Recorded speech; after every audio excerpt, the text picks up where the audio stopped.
Welcome back, y'all. We are back here with Hidden Inventory Part 3 in Jujutsu Kaisen. And I'm putting this spoiler warning right now. Spoilers ahead, guys. I know not a lot of people watch this video, and that's okay. I just like talking about anime, and that's kind of like why I still do reviews. Like, haven't been streaming lately. I just like talking about stuff. It's just fun to talk about.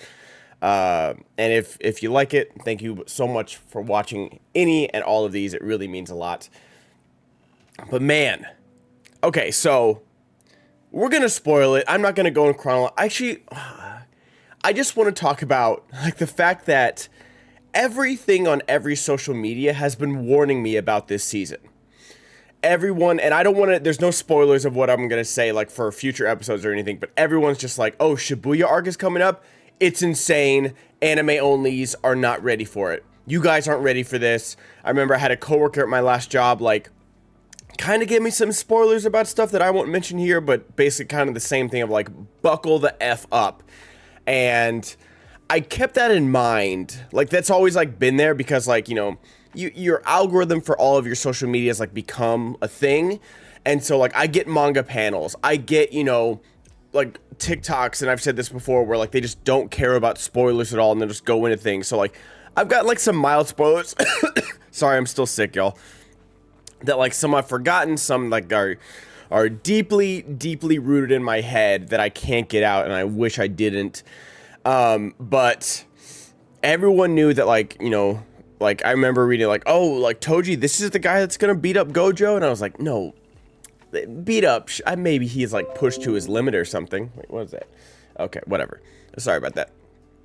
But just like, nothing really prepared me for this episode. But let's start chronologically. You know, Kuroi has been kidnapped. And you know, again, like it's kind of the same thing as like the second episode where like it ends on this big cliffhanger, like, oh, the star group is gonna attack us, and then, you know, we start the next episode where they're both already defeated and just like, yeah, that's thing. And it's kind of the same one. We're like, oh my god, she's kidnapped. But the main thing that we take away here is that Rico wants to go, and he's like, you still want to go? Like, after all of this? Like, she's been kidnapped, there's been more than one attempt on your life, like there's like a bounty for 30 million yen on your head. We need to get you back to Jujutsu High.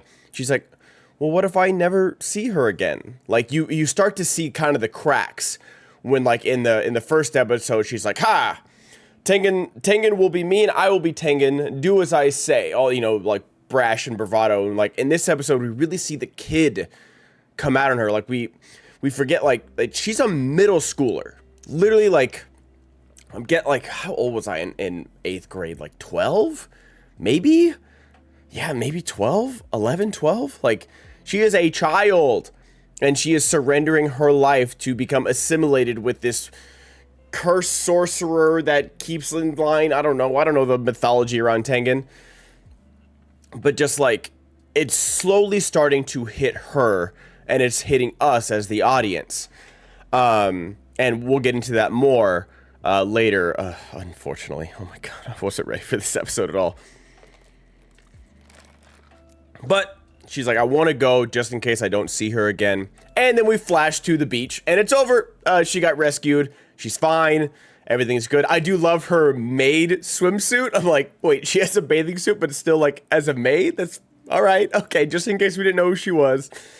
But they're playing on the beach, and then Geto's like, okay, time to go back. And Rico looks very sad. And it's like, oh, let's... Am I getting the names right again? I want to make sure I'm getting the names right. I'm so bad with names. Hold on real quick. Hidden Inventory 3. Oh yeah, everyone's got their reactions up and everything. But yeah. Crunchyroll. Let me go to the... Because they've always got a good... But basically, like, he's like, you know what? Let's stay. You know, like there's less cursed sorcerers out here. We might be safer, and so like they decide to stay. But then like there's a good like kind of piece of info that that Geto shares, like you haven't dropped infinity since we've started, like, you know, the thing that like slows things down until they stop, like basically his protective barrier since they started this mission, and you haven't slept and you're not going to sleep tonight. He's like, oh, it's okay, like we're almost home, you're here with me, so we'll be okay. Yeah, Gojo tries to bring back Amanai, but it's Rico, right?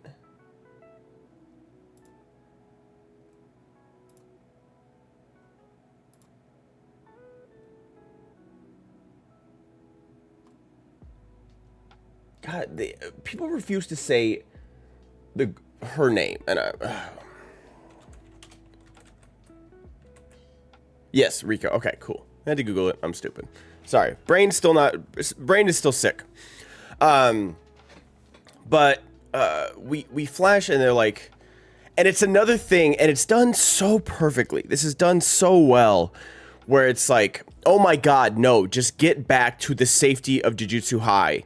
And they go on, like, you know, they go kayaking, and this beautiful, like, whoever the pianist was behind the aquarium scene, like, deserves a raise, because the score of the aquarium scene is so gorgeous.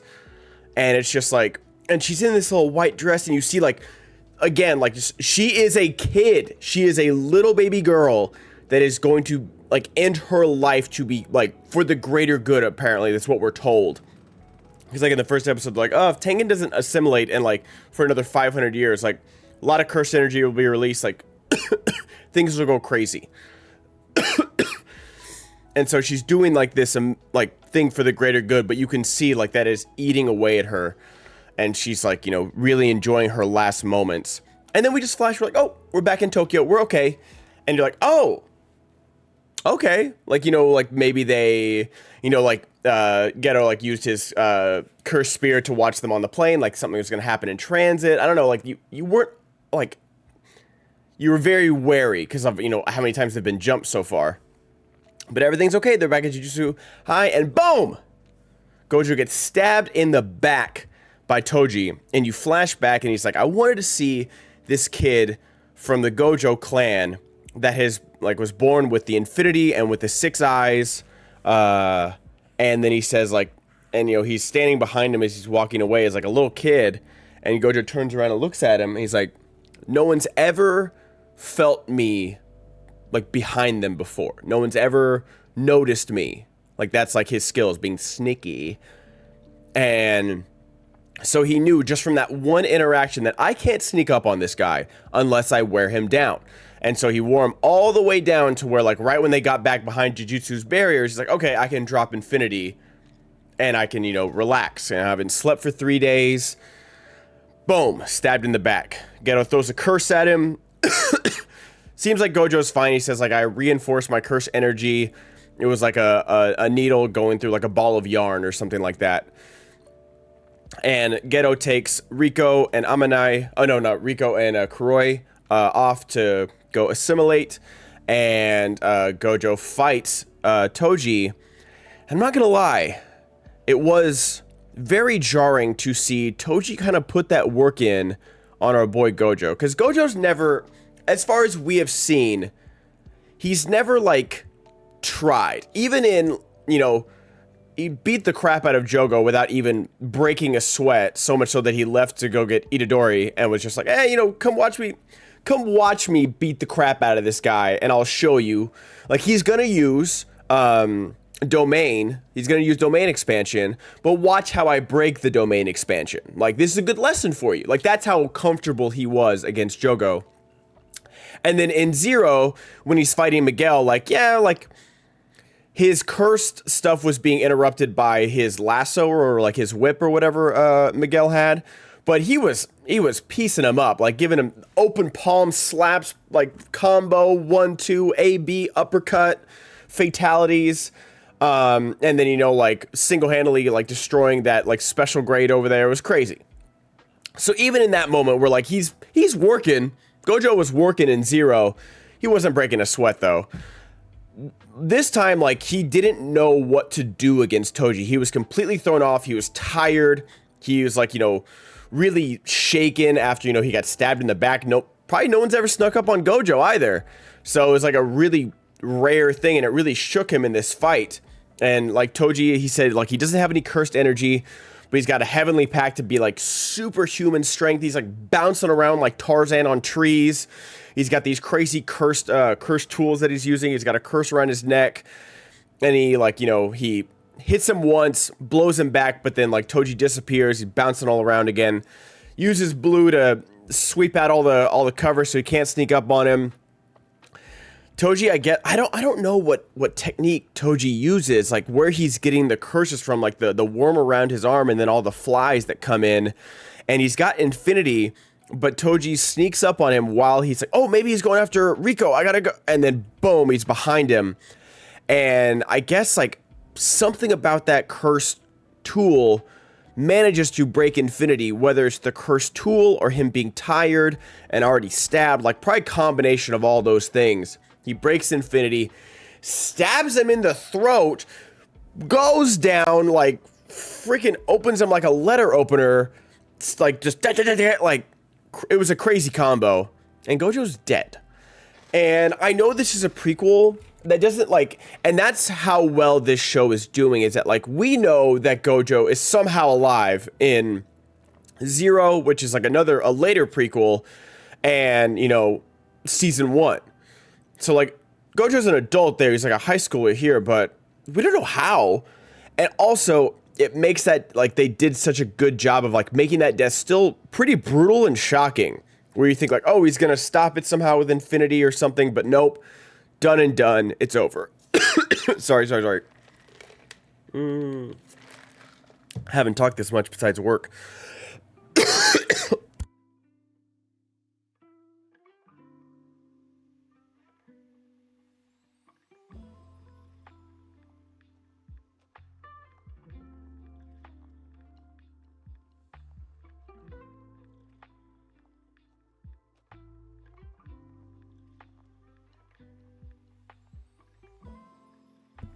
My mic just like refused to unmute right there. I don't know what I did with the mute button, but that was weird. Okay.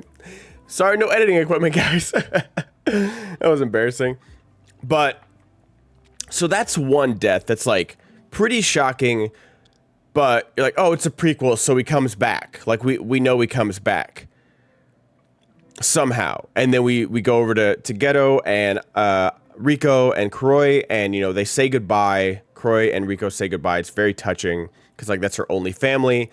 And then they're about to walk down, and Geto's like, you can make a choice. You don't have to do this. Me and Gojo talked about it, and even our teacher kind of hinted at us that like it's going to be your decision, where we'll fight Tengen if we need to. This is your choice. Like we know Gojo and Geto are like complete rule breakers. Like, even though Gojo's like, he's like what does Sherlock say? He's like, I'm on the side of the angels. It doesn't mean I'm one of them.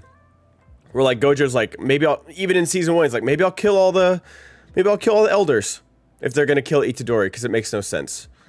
And then when Okotsu is like, you're not gonna kill him. If anything, I'll side with Okotsu if you try to kill him. Just letting you know. You can't stop him. Only I can stop him. Maybe. And if I can't, you're not going to execute him. And so, like, he's always, like, he's never been about the rules. Neither of them have.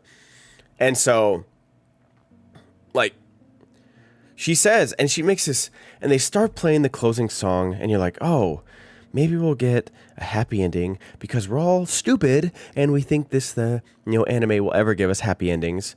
Yeah, never. And the closing song starts playing, and she's like, I've been special all my life. I've been kept separate because of these reasons. And I knew I had this job to do, but I want to live. I want to experience things with people. I want to like have fun. And Geto reaches out his hand and says, let's go home. And you're like, oh. And I've talked about this. Man, this is tough, man. I didn't like cry or anything. This wasn't like a Sasha moment, or like a Hanji moment, but just like, it was just a really tough, where like, she's a 12-year-old dude, And then, boom, shot in the head. And, like, they break her headband.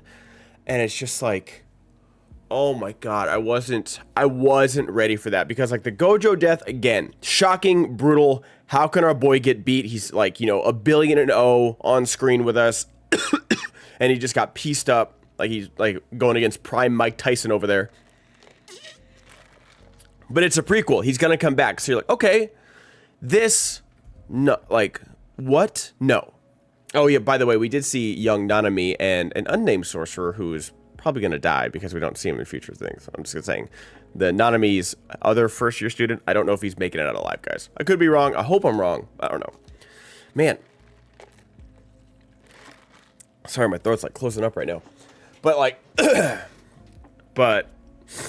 and you see Geto, like, slowly react to it, and he's like, why are you here? Like, it's like, what a question. Like, it can go so many ways. Like, I was like, why are you here? Is Geto in on it? Like, no. He's asking, why are you here? Because, like, more like, how are you here? Like, and he's like, oh, well, I killed Gojo. And he's like, okay.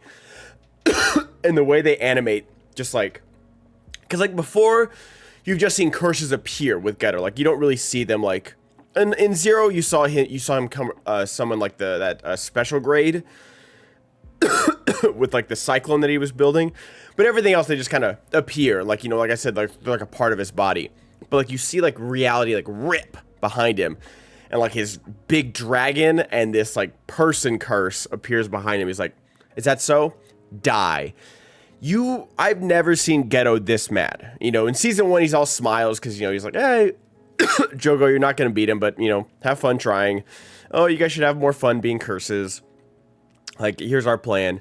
And then even in Zero, like, when he's fighting Okatsu, like, he does get serious, but he's never, like, mad. So sorry, guys. My throat's, I forgot my water, of course. I thought coffee would suffice, and it has not. I'll end this soon, though. But the look on his face when he says die, it was full of hate and rage. We've got 2 episodes left of this arc. And then we get like a little bit of a break, and then Shibuya starts. I don't know what's going to happen. Because we've already seen Geto die, but he's in season 1. I don't know how that's working. We just saw Gojo die, and he's in season 1 and 0. So I don't know how that works. But just like, Rigo's death, heartbreaking, like traumatizing. Like, the fact that her last thing that she heard was, let's go home. Oh my God, just... But yeah, amazing episode. Had everything you want in an anime, in any kind of TV. Just like, good action, amazing character stuff, huge twists. Just, I'm so excited for the next episode, but I'm also, like, dreading it. Like... This is what all those manga commenters that couldn't help themselves were talking about. And you know what? I appreciate those comments. Like, y'all aren't ready. It's a little bit of a spoiler, but not really. You know, we've talked about, like, what constitutes as spoilers nowadays, which is, like, literally anything that's not in a trailer, which is, I guess, can be fair. I gotta end this. So sorry. But just, man, I was not ready. I was not ready for any of it, and right when you think you've, like, okay, recovered from one thing, they hit you with another. But thank you guys so much for watching. Sorry about my coughing, sorry about my mic. This was a disaster of a recording, but I'm not going to re-record again because my voice is already failing me. Thank you for anyone and everyone that watched. Give me a thumbs up, guys. Appreciate you, and I will see you guys next Thursday. I'm going to go see Barbie and Oppenheimer soon, but I don't know. I might wait till I'm better so I can do these reviews because this proved that I really can't. But yeah, have a good night, guys.